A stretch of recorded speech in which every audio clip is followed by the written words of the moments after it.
మొదటగా నా పేరు సాంబశివరావు. నేను vice president TV five news channel work చేస్తున్నాను గత 13 సంవత్సరాల నుంచి. నేను జర్నలిజం చదువుకోలేదు, నేను ఇంజనీరింగ్ గ్రాడ్యుయేట్ని. కానీ నాకు ఇష్టం వచ్చిన ఫీల్డ్ అని చెప్పి నేను దీంట్లో జాయిన్ అయ్యాను. నిజంగా ఇంతమందిని నేను మొదటిసారిగా చూస్తున్నాను. మీలో ఒక భాగస్వామిగా ఉన్నందుకు, మీతో కలిసి పనిచేస్తున్నందుకు, నాకు కొంతమంది అయితే చూస్తూ ఉంటే జర్నలిస్ట్ టీవీలో అంటే నేను టీవీలో చూడటం, సినిమాలో చూడటమే కానీ ఇక్కడికి వచ్చిన వాళ్ళని చూస్తే చాలా ఆనందంగా కలుగుతుంది.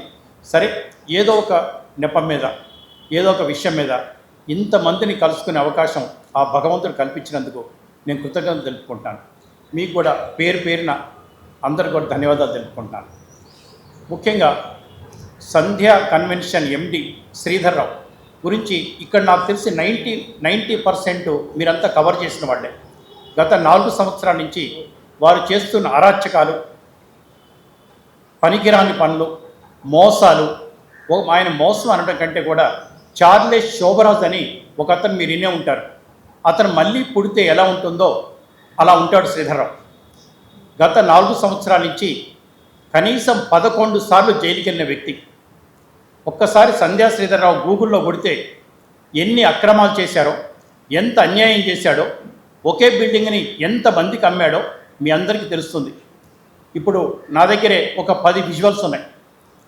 అంటే ఒకే ల్యాండ్ని 10 మందికి అమ్మడం, ఓసి వచ్చిన తర్వాత వేరే వాళ్ళకి అమ్మడం, కేసులు పెట్టడం.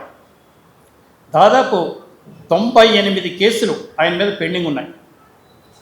ఇక ఇన్కమ్ ట్యాక్స్ ఎగ్గొట్టిన కేసులు 96 కేసులు హైకోర్టులో పెండింగ్ ఉన్నాయి. 96 కేసులు శ్రీధర్రావు గారు ఇన్కమ్ ట్యాక్స్ ఎగ్గొట్టి ఇవాళ కోర్టులో స్టే తెచ్చుకున్నాడు. ఇవాళ రేపు స్టే వెకేట్ అవుతుంది. కోర్టుకు వెళ్ళటం, స్టే తెచ్చుకోవడం తప్పేమీ కాదు. అది ప్రతి పౌరుడికున్న కనీస హక్కు కూడా. నేను దాన్ని తప్పట్టట్లేదు. ఇక ఈ విషయాన్ని ఏదైతే ఇన్కమ్ ట్యాక్స్ ఎగ్గొట్టేది అది దేశ నేరం. అది మనం ఆల్రెడీ మేము ప్రైమ్ మినిస్టర్ గారికి, ప్రెసిడెంట్ గారికి, కన్సర్న్ మినిస్టర్ గారికి ఆల్రెడీ మేమందరం కలిసి, అంటే 98 మంది రావాలంటే ఇక్కడ కుదరదు, మేమంతా కూడా లెటర్స్ ద్వారా తెలియపరిచాం. ఇతని మీద చర్యలు తీసుకోమని కూడా చెప్పాం. ఆర్ఎస్ఎస్ పేరు చెప్పి చాలామందిని బ్లాక్మెయిల్ చేస్తున్నారు. అది కూడా మేము నాగపూర్ కంప్లైంట్ ఇవ్వడం జరిగింది. అది కూడా ఈరోజు రేపో మీకు వచ్చేస్తుంది. ఇక కేసుల విషయం వచ్చినట్టయితే మరి మీరు ఎలా తీస్తారో తెలీదు. నేను చెప్తాను మీకు ఒకసారి. సంధ్యా కన్వెన్షన్ ఎండి శ్రీధర్రావు వీరంగం ఈవెంట్ మేనేజర్పై రాడ్లతో దాడి. ఇప్పటికే పలు వివాదాల్లో ఇరుక్కున్న సంధ్యా కన్వెన్షన్ ఎండి శ్రీధర్రావు మరో వివాదంలో చిక్కుకున్నాడు. హైదరాబాద్ గచ్చిబౌలిలోని ఒక ఈవెంట్ మేనేజ్మెంట్ సంస్థలో పనిచేస్తున్న వ్యక్తిని తన అనుచరులతో వచ్చి రాడ్లు, కర్రలతో విచక్షణారహితంగా కొట్టిన విషయం తెలిసిందే. ఇప్పటికే రియల్ ఎస్టేట్ వ్యాపారంలో పలువురిని మోసం చేసి డబుల్ రిజిస్ట్రేషన్ చేసి కోట్లు కొల్లగొట్టారని ఆరోపణలు ఉన్నాయి. ఇది నేను పెట్టింది కాదు, ఇది టీవీ5లో ఇచ్చింది కాదు, మీలాంటి సోదరులు పంపించింది. ఇక భవన నిర్మాణం పేరిట శ్రీధర్రావు 1000 కోట్లు దోచుకున్నాడని చెప్పి ఇది కూడా మీలాంటి సోదరులు ప్రసారం చేసిందే కానీ మా ఒక్క టీవీ5 ప్రసారం చేసింది కాదు. ఇవన్నీ మీకు పంపిస్తాం. టైమ్స్ ఆఫ్ ఇండియా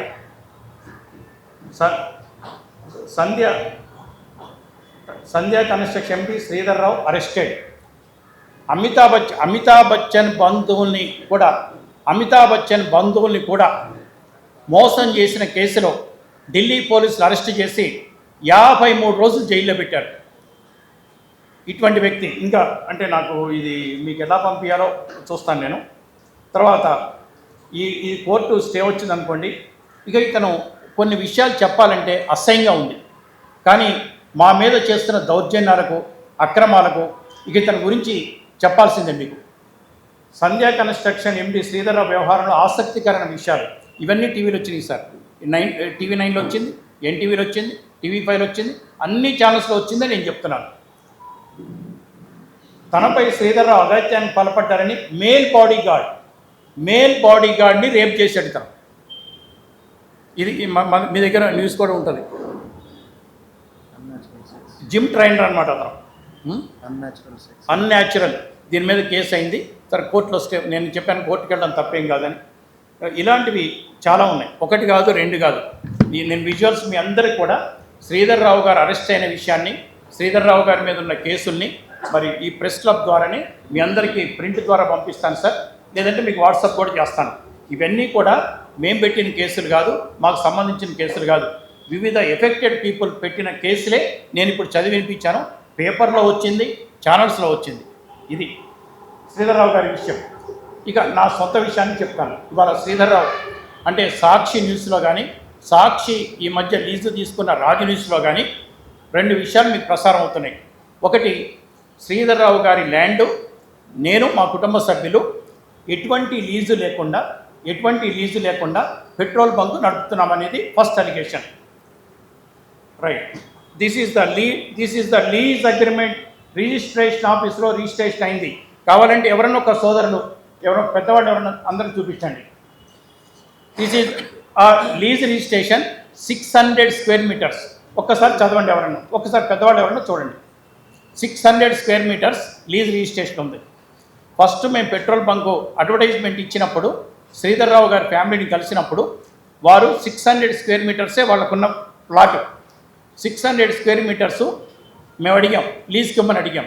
వారు ఏమన్నారంటే, నేను ప్రైవేట్ వ్యక్తులకు లీజ్కి ఇవ్వను, డైరెక్ట్ హెచ్పిసిఎల్ కంపెనీకి అయితే లీజ్కి ఇస్తానండి, మాకు డైరెక్ట్ అమౌంట్ ఇంపార్టెంట్ అన్నాడు. ఓకే, డైరెక్ట్ హెచ్పిసిఎల్కి ఆ lease agreement registered lease agreement మీరు ఎక్కడ కొట్టుకున్నా తెలిసిపోతాయి. అప్పుడు డీలర్షిప్ ఇవ్వమని మా కుటుంబ సభ్యులకి రికమెండ్ చేసింది శ్రీధర్రావు, సంధ్య. ఎందుకు చేస్తారంటే 3 విషయాలు సార్. ఒక పెట్రోల్ బంక్ అలాట్ కావాలంటే ల్యాండ్ ఉండాలి, ఆ ల్యాండ్ ఓనర్స్కి ఫస్ట్ ప్రిఫరెన్స్ ఇస్తారు. లేదా ల్యాండ్ లీజ్కి ఇచ్చేసి, ఫారిన్లో ఉంటారు చాలామంది, అమెరికాలో అక్కడిక్కడ సెటిల్ అయిన వాళ్ళు ఏం చేస్తారంటే ల్యాండ్ ఆక్యుపై అవుతూనే లీజ్కి ఇచ్చేస్తారు, లీజ్కి ఇచ్చేసి వెళ్ళిపోతారు. ఎవరినైనా మన సోదరులు ఎవరినైనా డీలర్షిప్గా తెచ్చుకోవచ్చు, అది హెచ్పిసిఎల్ ఇష్టం. మూడోది ఏంటంటే ల్యాండ్ ఓనర్లు ఎవరికి రికమెండ్ చేస్తే వాళ్ళకి ఇవ్వాలి. ల్యాండ్ ఓనర్ శ్రీధర్రావు, సంధ్య మా కుటుంబ సభ్యులకి రికమెండ్ చేశారు. రికమెండ్ చేసిన ప్రకారం మాకు హెచ్పిసిఎల్ వచ్చింది. అది లీజ్ డీడ్ మీకు ఇచ్చేసాం, లీజ్ డీడ్ ఇచ్చేసాం. తర్వాత పెట్రోల్ బంకు కడుతున్నప్పుడు 600 స్క్వేర్ మీటర్స్లోనే కడుతున్నప్పుడు సంధ్య పక్క ల్యాండ్ కొనుక్కున్నారు. పక్క ల్యాండ్ అమృతా మిశ్రా, ఆమెదొక దీనగాథ. మన త్రిషా సిల్క్స్ అనుకుందండి, రోడ్ నెంబర్ 36లో. ఒక్కసారి మేడం గారి దగ్గరికి ఎవరన్నా ఒక్క సోదరులు వెళ్తే ఆమె కన్నీటి బాధ మీకు చెప్పుద్ది. డబ్బులు తీసుకున్నాడు, ఆర్టీజీఏ చేసింది, ఆ ల్యాండ్ రిజిస్ట్రేషన్ చేయాల. ఆమె గత 10 సంవత్సరాల నుంచి కోర్టుల కేసులో తిరుగుతాను. సరే, మన విషయానికి వచ్చినట్టయితే ఈ 600 స్క్వేర్ మీటర్స్కి ఎన్ఓసి తెచ్చుకున్నాం. ఎన్ఓసి తెచ్చుకొని పెట్రోల్ బంక్ కడుతున్నప్పుడు సంధ్య అప్లికేషన్ పెట్టింది. నాకు కాదు సార్, హెచ్పిసిఎల్కి నేరుగా మెయిల్ ఇచ్చింది. నేను ఈ 600 స్క్వేర్ మీటర్స్ కూడా కొనుక్కున్నాను, ఇది కూడా కలిపి మీరు పెట్రోల్ బంక్ పెట్టండి, ఎక్స్టెన్షన్ చేయండి అని సంధ్య గారు మెయిల్ ఇచ్చారు హెచ్పిసిఎల్కి. మెయిల్ అయితే పోర్చరీ కాదు కదా. ఈ రోజున రాజు న్యూస్లో కానీ, సాక్షిలో కానీ, మిగతా న్యూస్లో, బికాజ్ ఆఫ్ మేము అక్కడ గవర్నమెంట్ ఎగ్నెస్ట్గా పనిచేస్తాం, డెఫినెట్గా పనిచేస్తాం. ఈరోజు ఇంకెక్కువ పని చేస్తాను నేను. ఈ రోజు నుంచి భారతి గారంట మానేశాను, భారతి రెడ్డి మేడం అనేవాడిని. ఈ రోజు నుంచి భారతి, నీ ఇష్టం వచ్చింది రాసుకో, నీ ఇష్టం వచ్చింది కూసుకో, ఐఎమ్ లీస్ట్ బాదర్డ్. మీకు ఎగ్నెస్ట్గానే నేను పనిచేస్తాను. మీరేమన్నా అనుకోండి, మిమ్మల్ని ఇంతకాలం నేను మేడం అని గౌరవించాను, ఇప్పుడు మిమ్మల్ని గౌరవించాల్సిన అవసరం లేదు. లేనిపోని రాత్రి నా మీద రాశారు కాబట్టి. ఈ 600 స్క్వేర్ మీటర్స్ కడుతున్నప్పుడు సార్ సంధ్య లీజ్కి ఆఫర్ చేసింది, హెచ్పిసిఎల్కి ఆఫర్ చేసింది, రెంట్ మాట్లాడుకున్నారు, అంతా అయిపోయింది సార్. రెంట్ మాట్లాడుకొని ఇదంతా అయిన తర్వాత రెంట్ మాట్లాడుకున్నాక రెంట్ హెచ్పిసిఎల్తో మాట్లాడుకున్నారు సార్. నెగోషియేషన్ అయిపోయింది సార్. మాట్లాడుకున్నాక వాళ్ళు ఆథరైజేషన్ ఇచ్చారు సార్. పెట్రోల్ బంకు అంటే 600 స్క్వేర్ మీటర్స్ మాకు లీజ్ డీడ్ ఉంది. 600 స్క్వేర్ మీటర్స్ ఆథరైజేషన్ లెటర్లో కూడా బంక్ ఎక్స్టెన్షన్ చేయమని సంధ్య గారు లెటర్ రాశారు. ప్లీజ్ ఎవరన్నా మళ్ళీ ఫ్రెండ్ ఎవరన్నా. This is the high court affidavit filed by HPCL officer. HPCL officer నేను కాదు. పారా నెంబర్ 8లో చూడండి. పారా నెంబర్ 8లో సంధ్య గారు లెటర్ ఇచ్చారు, సంధ్య గారు కాన్సెంట్ ఇచ్చారు, సంధ్య గారు ఎక్స్టెన్షన్ చేయమన్నారు, రెంట్ మాట్లాడుకున్నారు. అందుకే మేము పెట్రోల్ బంక్ ఎక్స్టెన్షన్ చేశాము. అయితే ఇప్పుడు లీజ్ రిజిస్ట్రేషన్కి రమ్మని ఎన్నిసార్లు చెప్పినా రామంటున్నారు. అంటే చీటింగ్ చేసింది సంధ్య ఈజ్ ద బిగ్ చీటర్. మరి మీరైనా సరే సార్, ఒక ల్యాండ్ అమ్మకం జరిగినప్పుడు కొంత అడ్వాన్స్ ఇచ్చినప్పుడు ల్యాండ్ ఓకే అన్నప్పుడు 100 రూపీస్ మేము స్టాంప్లో రాసుకుంటాం. మనం రిజిస్ట్రేషన్ లేట్గా చేసుకుంటాం. మరి 100 రూపీస్ స్టాంప్ మీద రాసుకున్న తర్వాత ఒప్పుకున్న తర్వాత ఇవాళ లీజ్ చేయడానికి రావట్లేదు ఆమె. చీటర్. ఎందుకంటే పెట్రోల్ బంక్ బాగా నడుస్తుంది, ఎట్లా కొట్టేద్దామని ట్రై చేశారు. That is the letter already ఇచ్చాము. తర్వాత వీళ్ళు చెప్పిన తర్వాత పెట్రోల్ బంక్ నడపాలంటే సార్ ఫోర్జరీ డాక్యుమెంట్స్ తోటో ఇంకో దానితోటో ప్రపంచంలో ఎవరు పెట్రోల్ బంక్ నడపలేరు. పెట్రోల్ బంక్ శాంక్షన్ కావాలంటే కలెక్టర్ పర్మిషన్ ఉండాలి, పోలీస్ కమిషనర్ పర్మిషన్ ఉండాలి, ఎక్స్ప్లోజివ్ లైసెన్స్ పర్మిషన్ ఉండాలి. వాళ్ళ పర్మిషన్ లేకుండా ఇంచ్ కూడా మనం చేయడానికి వీలేదు sir. This is the police commissioner ఏక గవాక్ష విధానం, అంటే సింగిల్ విండో. పోలీస్ కమిషనర్ ఏం చేస్తారంటే మనం ఏదైనా అప్లికేషన్ పెట్టుకుంటే కలెక్టర్కి రిఫర్ చేస్తారు, ల్యాండ్ ఆర్డర్ రిఫర్ చేస్తారు, ట్రాఫిక్ రిఫర్ చేస్తారు, మున్సిపల్కి రిఫర్ చేస్తారు. అన్ని ఎన్ఓసీలు వచ్చిన తర్వాత police commissioner has given this NOC. Please sir, so ఇది కూడా చూసుకోండి. This is the document. ముఖ్యంగా ఎవరన్నా సాక్షి సోదరులకి రాజనీతి సోదరులు వస్తే వాళ్ళకి చూపించండి. ద మోస్ట్ ఇంపార్టెంట్ వాళ్ళు. ఎందుకంటే డాక్యుమెంట్సే. ఇప్పుడు ఫస్ట్ శ్రీధర్రావు అలిగేషన్ పెట్టింది lease deed is the forgery. Lease deed అనేది ఫోర్జరీ. లీజ్ డీడ్ మీకు చూపించాను బ్రదర్స్.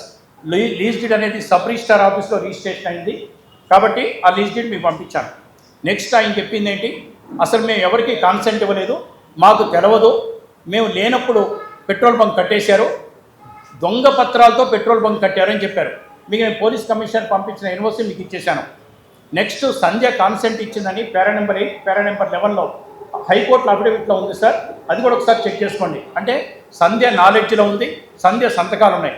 సంధ్య ఎవరికి ఇచ్చింది లెటరు? నాకు కాదు సార్, డైరెక్ట్ హెచ్పిసిఎల్కి ఇచ్చింది. అంటే ఫోర్జరీ ఎవరు చేయాలి అంటే హెచ్పిసిఎల్ ఆఫీసర్లన్నా ఫోర్జరీ చేయాలి, లేదా సంధ్య అన్నా ఫోర్జరీ చేయాలి. సంధ్య గారు లెటర్స్ నేరుగా పోస్టల్ ద్వారా మెయిల్ ద్వారా హెచ్పిసిఎల్కి ఇచ్చారు. ఇప్పుడు ఫోర్జరీ అంటుంది. ఇదే ఫోర్జరీ కేసు పోలీస్ కేసు పెట్టమని చూద్దాం. పోలీస్ కేసు పెడితే నేను ఒకటే ఛాలెంజ్ చేస్తాను బ్రదర్స్, ఒకవేళ సంధ్య సంతకం కనుక మేము కనుక ఫోర్జరీ చేస్తే మేము ఎటువంటి శిక్షకైనా మీరు విధించబోయే శిక్ష ఇక్కడే మీకు తీసి వెళ్ళిపోతాం పెట్రోల్ బంక్ది. ఒకవేళ సంధ్య తన సంతకం పెట్టినట్టుగా ఫోరెన్సిక్ పంపిద్దాం. ఫోరెన్సిక్లో కనుక సంధ్య సిగ్నేచర్ పెట్టినట్టుగా ఒప్పుకుంటే సంధ్య జైలుకి వెళ్ళాల్సిందే. ఒకవేళ ఆ ఫోర్జరీ కనుక నేను చేస్తే I'm ready to face any consequences before my brothers. రమ్మనండి, ఇవి తెలుసుకోమనండి ఆ మాట. అది ఎన్ఓసి వచ్చింది, అన్నీ వచ్చింది సార్. రైట్, ఫోటోలు ఇది సునీల్ ఫోటోలు. రైట్,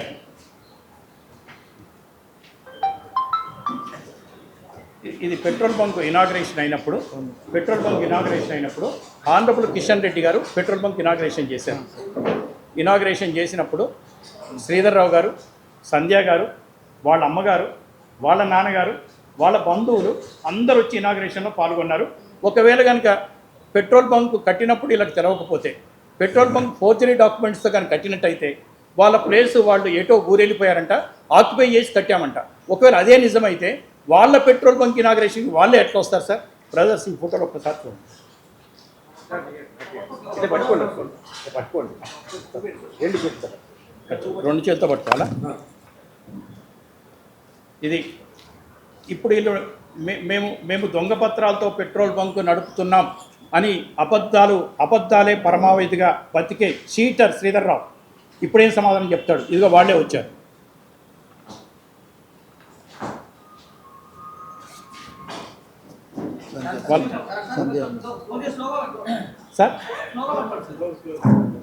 సార్ ఇదిగోండి సంధ్య వాళ్ళ అంటే శ్రీధర్రావు వైఫ్, శ్రీధర్రావు అమ్మ, శ్రీధర్రావు నాన్న, శ్రీధర్రావు కొడుకులు రాలేదు సార్. ఐఎమ్ సారీ, వీళ్ళంతా వచ్చారు. దాదాపు మేము ఒక 4 hours ఉన్నాం. మినిస్టర్ గారితో మాట్లాడాం, కిషన్ రెడ్డి గారు ఓపెన్ చేశారు. ఇప్పుడు ఇక్కడ పెట్రోల్ బంక్ ఎవరైనా కడితే ఇనాగ్రేషన్ మన ప్రెస్ వాళ్ళందరూ వెళ్తే మాకు తెలియదు ఎట్లా కట్టారంటే ఏం చెప్పాలి సార్? ఇంతకన్నా చీటింగ్ ఏమైనా ఉంటుందా?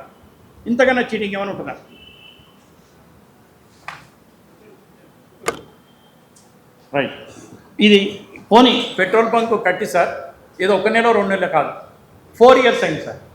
4 years బ్యాక్ పెట్రోల్ బంక్ ఇది. 4 years నుంచి పెట్రోల్ బంక్ నడుస్తూనే ఉంది, ఇబ్బంది లేదు. సరే ఆయన జైలుకి వెళ్ళాడు. ఈ 600 square meters రిజిస్ట్రేషన్ అయిపోయింది. ఈ 600 square meters రిజిస్ట్రేషన్ కాలేదు సార్. రిజిస్ట్రేషన్ కానీ రిజిస్ట్రేషన్ నేను చేస్తానని చెప్పి కన్సెంట్ ఇచ్చింది, ఆథరైజేషన్ ఇచ్చింది, అఫిడవిట్ ఇచ్చింది సంధ్య. ఇప్పుడు హెచ్పిసిఎల్ వాళ్ళకి ఇప్పుడు వీళ్ళు ఏం చేశారు శ్రీధర్రావు, ఇవన్నీ ఫోర్జరీ లెటర్స్, అసలు పెట్రోల్ బంక్ కట్టిందే నాకు తెలియదు, మేము లీజ్ డీడ్ చేయలేదని చెప్పి హెచ్పిసిఎల్కి హెడ్ ఆఫీస్ కంప్లైంట్ ఇచ్చారు. ఇప్పుడు హెచ్పిసిఎల్ వాళ్ళు ఏం చేశారంటే ఏదైతే లీజ్ పీరియడ్ ఉందో అఫీషియల్గా లీజ్ ఉందో దానికి మమ్మల్ని రిస్ట్రిక్ట్ కామని చెప్పారు సార్. మొన్న మాకు నోటీస్ ఇచ్చారు. ఓకే, ఇప్పుడు ఏదైతే అఫీషియల్గా 600 మీటర్స్కి శ్రీధర్రావు సంధ్య కన్సెంట్ అంటే రిజిస్ట్రేషన్ చేశారో సబ్ రిజిస్టర్ ఆఫీస్లో అంతవరకే పరిమితం అవ్వండి, ఈ లీజ్ లేనిది అయితే ఉందో ఇది తేలనివ్వండి అప్పటి వరకు అని చెప్పి ఇవాళ మార్నింగ్ హెచ్పిసిఎల్ వాళ్ళు వచ్చి ఏదైతే లీజులో లేదో అవి ఆపేసి లీజులో ఉన్న 3 యూనిట్లకు మాత్రం పర్మిషన్ ఇచ్చారు. పెట్రోల్ బంక్ సీజ్ చేశారు, మోసానికి సీజు, ఏ పిచ్చి కూతలు ఎవడైతే కూశాడో ఒక్కసారి పెట్రోల్ బంక్ దగ్గరికి వెళ్ళి, ఇప్పుడు నేను ఇక్కడే కూర్చున్నాను, మీరు ఎవరైనా ఒకసారి పెట్రోల్ బంక్ వాళ్ళకి ఫోన్ చేసి petrol bunk is operating restricted ఏరియాలో, ఇక లోడ్ కూడా వచ్చేసింది మాకు. కాబట్టి పెట్రోల్ బంక్ ఆగలేదు, పెట్రోల్ బంక్ ఆపడానికి ఎవరికి పవర్ లేదు, ఇంకొక 26 సంవత్సరాలు లీజ్ పీరియడ్ ఉంది, ఎవరేం చేయలేరు.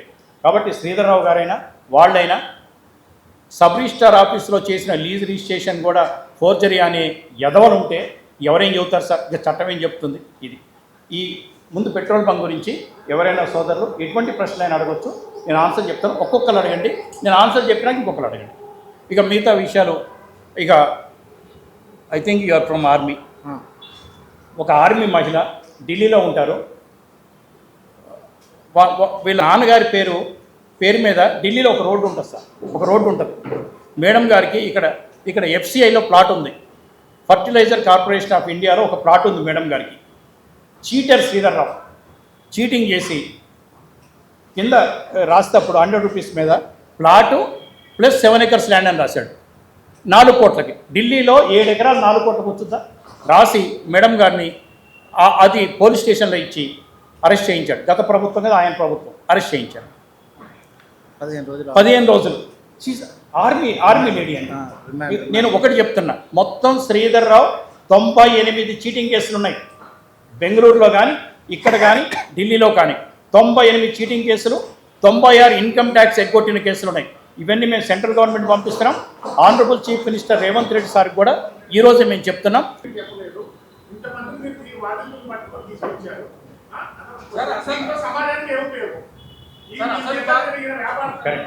Good point.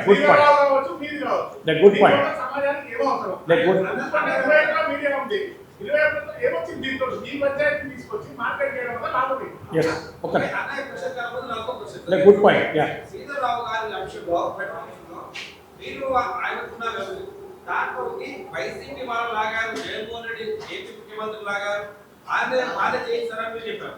భారతీయ జనతా ఇందులో జగన్ గారు కావాల్సిన అంటే ఇప్పుడు ఒకటి సార్, గుడ్ పాయింట్. ఇప్పుడు శ్రీధర్రావు సాక్షి పేపర్ వాళ్ళు, సాక్షి ఛానల్ వాళ్ళు నన్ను హర్రాజ్ చేస్తున్నారు, డిబేట్స్ పెట్టండి అని చెప్పి మెసేజ్లు ఇచ్చింది నా దగ్గర ఉన్నాయి. నెంబర్ 1 నేను ఎక్కడిస్తానంటే ఇవాళ ఈవినింగ్ 7 o'clock ఎస్టాబ్లిష్ చేస్తాను. నెంబర్ 2 సాక్షి పేపర్లోనే నా గురించి న్యూస్ వస్తుంది, పేపర్లో వస్తుంది, సాక్షి తప్ప ఇంకెక్కడ రాదు. కాబట్టి సాక్షి టార్గెట్ ఎందుకు చేస్తామంటే సాక్షిని టార్గెట్ చేయడం సహజమే. ఎందుకంటే నేను ఒకసారి సిఐడి కేసులో నేను గుంటూరు వెళ్ళి సిఐడి ఆఫీస్లో అటెండ్ అవుతున్నా. బయట స్కోడింగ్ ఏమొస్తుందంటే T5 సంవత్సరం అరెస్ట్, వైద్య పరీక్షల నిమిత్తం డాక్టర్ లోపలికి. నేనేమో సిఐడి ఆఫీస్లో ఉన్నాను, ఇన్వెస్టిగేషన్ చేస్తున్నారు. అందరి మీద పెట్టినట్టే నా మీద పెట్టారు కేసులు. సాక్షి ఏముంది, ఏదంటే అది పెడతారు, అది వెళ్ళాను అది వచ్చింది. ఆ రోజు నుంచి మేము చూస్తున్నాం. సాక్షిలో కామన్ కదా, మా మీద సాక్షిలో దానికి ఎక్కడొస్తుంది? పంచు ప్రభాకరు, ప్రదీప్, తర్వాత శ్రీరెడ్డి, అని బోర్గట్ అనిలు, వీళ్ళందరూ నా మీద రోజుకు వీడియోలు చేస్తారు. నేనేం చేస్తాను దానికి? నేను ఈవినింగ్ 7 o'clock TV5లో డిబేట్ చేస్తాను. కాబట్టి ఆ డిబేట్ వాళ్ళకి ఎగనెస్ట్గా ఉందనుకుంటున్నారు కాబట్టి వాళ్ళు ట్రోలింగ్ చేస్తారు, ఫోన్లు చేస్తారు, బెదిరిస్తారు. ఈ నలుగురు గురించి మీకు చెప్పాను, రోజు ఉంటుంది. మొన్న ఈ మధ్య సాంబశివరావు యాక్సిడెంట్లో పోయాడని చెప్పి దండ వేశారు నాకు. నేనేం చేస్తాను దానికి? It's a very common. కూరుకున్నాం, ఇంకో 2 నెలలు అయితే అయిపోతాయి.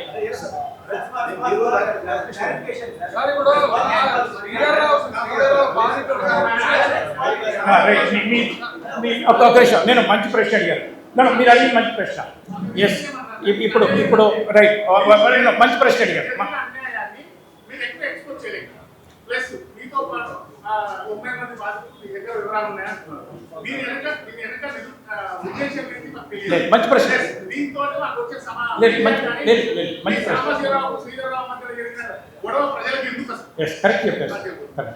ఇప్పుడు వారు అడిగింది కరెక్ట్ ప్రశ్న. శ్రీధర్రావు గారికి నాకు మధ్య ఏదైనా ఆర్థిక లావాదేవీలు ఉన్నా, వేరే లావాదేవీలు ఉన్నా, మీ ఇద్దరు ఎవరొకరు కోర్టుకి వెళ్ళాలి లేదా పోలీస్ స్టేషన్కి వెళ్ళాలి, అక్కడ తేల్చుకోవాలి. It's a good question. అయితే లేనిపోని ఆరోపణలు అంటే సబ్ రిజిస్ట్రార్ ఆఫీస్లో ఫోర్జరీ అంటే ఫస్ట్ శ్రీధర్రావు మా మీద అలిగేషన్ పెట్టింది ఏంటంటే పెట్రోల్ బంకు మేము ఎవరికి లీజ్కి ఇవ్వలేదు, ఫోర్జరీ పేపర్ సృష్టించి లీజ్ తీసుకున్నారన్నారు. Number 1. First 600 square meters Sandhya signature లేదన్నారు, హెచ్పిసిఎల్ సిగ్నేచర్ ఇచ్చాం. తర్వాత ఎన్ఓసి లేకుండా ఎటువంటి పర్మిషన్స్ లేకుండా పెట్రోల్ బంక్ నడుపుతున్నారని చెప్పి వారి కనుక లెటర్ ద్వారా నాకు తెలిపినట్టయితే నేను ఆన్సర్ ఇచ్చి ఉండేవాడిని. కానీ వారు లీజు తీసుకున్న రాజు లీజ్లో పదే ప్రసారం చేస్తున్నారు కాబట్టి, సాక్షిలో ప్రసారం చేస్తారు కాబట్టి, సాక్షికి అనుబంధంగా ఉన్న ఓ 2-3 మిత్రులు వాళ్ళు కూడా ప్రచారం చేస్తారు కాబట్టి ఇప్పుడు మేము ఈ ప్రశ్నలు పెట్టాం. అంటే లీజ్ డీడ్ అనేది సబ్ రిజిస్ట్రార్ ఆఫీస్లో రిజిస్ట్రేషన్ అయింది, అది ఫోర్జరీ కాదని మీకు చెప్పాను. నెక్స్ట్ సంధ్య పక్క 600 స్క్వేర్ మీటర్స్ కూడా ఎక్స్టెండ్ చేసుకోండి నెగోషియేషన్ చేసిందని హెచ్పిసిఎల్ వాళ్ళే హైకోర్టు అఫిడవిట్ చేశారు, అది కూడా మీకు ఇచ్చాను. ఈ రెండింటికి కలిపి సజ్జనార్ గారు మన సిపి ఉన్నప్పుడు 1200 స్క్వేర్ మీటర్స్కి శ్రీధర్రావు గారి సమక్షంలో ఇన్స్పెక్షన్ అయింది. శ్రీధర్రావు గారి సమక్షంలో ఇన్స్పెక్షన్ అయింది. 1200 స్క్వేర్ మీటర్స్కి మాకు ఎన్ఓసి ఉంది, మేము ఇప్పుడు నడుపుతున్నాం. ఒకవేళ హెచ్పిసిఎల్ 600కి వెళ్ళమన్నారనుకోండి, 600కి కోర్టు కూడా చెప్తే వెళ్ళిపోతాం. నెంబర్ 3. నెంబర్ 4, ఇక ఫోర్జరీ అని కనుక సంధ్య అంటుంది కాబట్టి నేను ఇందాకే చెప్పాను, ఆ సిగ్నేచర్ కనుక ఎవరైనా పెడితే వాళ్ళు జైలుకి వెళ్తారు. సంధ్య కనుక నేను పెట్టలేదంటే, ఒకవేళ ఆమె పెట్టిందంటే మనం ఫోరెన్సిక్ ఇక్కడే ఇవ్వండి, forensic I'm ready to right. ఇది పెట్రోల్ బంక్ విషయం. కాదు, వాళ్ళు చెప్పలేదు సార్. ఇందులో మీ ఎప్పుడైతే శ్రీధర్రావు నన్ను ప్రెస్లో ఎక్స్పోజ్ చేశాడో, ప్రెస్లో మాట్లాడాడో, నేను మాట్లాడుతాను తప్ప శ్రీధర్రావు ఇదే విషయాన్ని కోర్టు ద్వారానో ఇంకో ద్వారానో కనుక తీసుకెళ్ళినట్టయితే ఇంతకాలం నేను రాలేదు కదా సార్. 4 years నుంచి నేను ఎప్పుడు రాలేదు. ఈ ప్రెస్ క్లబ్కి నేను 3rd time వచ్చింది. అరుణ్ సాగర్ గారని మా ఎడిటర్ గారు ఉండేవాడు. ఆ ఎడిటర్ గారు చనిపోయినప్పుడు నన్ను పిలిచారు ఇక్కడ. ఒకసారి వచ్చాను. అమర్ మన దేవులపల్లి అమర్ ఒకసారి డ్రాప్ చేయమంటే వచ్చాను. అంతకు మించి నేను ప్రెస్ క్లబ్కి 3rd or 4th time sir. నేను ఎప్పుడు ప్రెస్ మీట్ బహుశా ఇక్కడ ఉన్నంత వ్యక్తిగతంగా నేను చూసింది కూడా దట్స్ ఆల్ ప్లీజ్.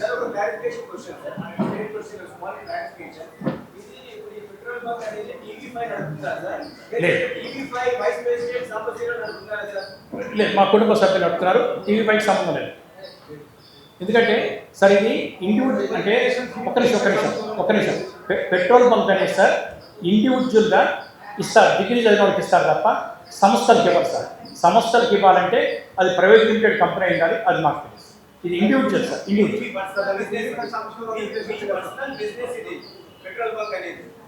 పర్సనల్ అయ్యా.